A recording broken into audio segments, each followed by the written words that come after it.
이단 신천지가 4월 총선을 앞두고 신도들을 특정 정당에 가입시키고 있다는 정황을 보도해 드렸는데요.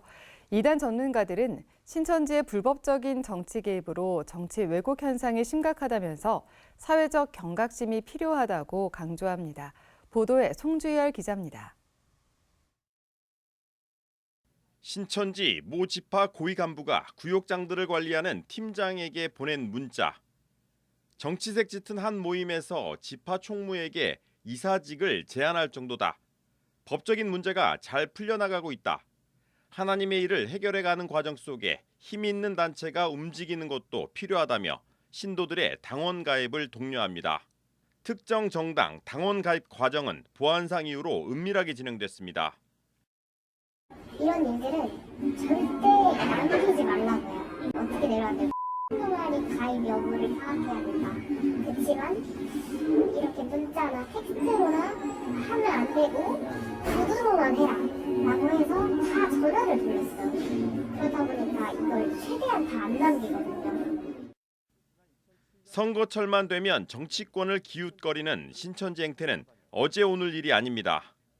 구리 이단 상담소장 신현웅 목사는 신천지가 지난 3년 동안 10만 수료식을 연달아 가진 것도 선거를 앞두고 정치권의 세력을 과시한 것이라고 진단합니다.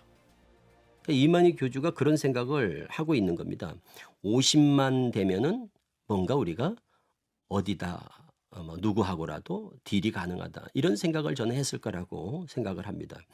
그래서 10만 수료식을 그렇게 무리해서 강행을 하면서 신천지 세를 과시했다고 저는 봅니다. 신 목사는 코로나 팬데믹 이후 기사회생한 이만희 교주가 신천지의 우호적인 후보들의 당선을 위해 실질적인 지원에 나설 것이라고 말합니다. 지금까지 행태를 보면 출마한 신천지 신도를 직접 지원하는 경우도 있어요. 신천지 신도들이 출마하는 경우도 있고, 다음은 신천지와 친분이 있는 후보의 당선을 위해서 아주 은밀하면서도 치밀하게 지원을 할 겁니다. 반사회성을 띠는 신천지가 조직적으로 선거에 개입하는 것을 두고 선거 결과의 왜곡을 비롯한 민주주의의 후퇴를 우려하는 목소리도 큽니다.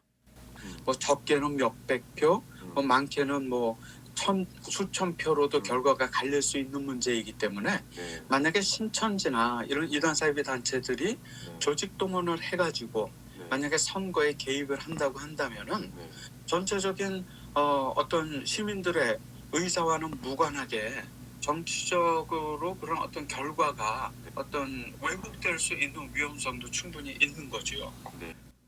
교회를 비롯한 시민사회단체가 불법적인 정치 참여에 대해 감시를 강화해야 한다는 의견도 설득력을 얻고 있습니다. 합법적인 정치 참여는 격려를 우리가 하되 부적절하고 불법적인 이단 사이비 종교단체의 조직적인 선거 개입은 우리가 법적으로도 그렇고 또 교회 사회 시민단체가 조금 모니터링을 해서 그 안전장치를 마련할 그런 어떤 원년이 되면 좋을 것 같아요.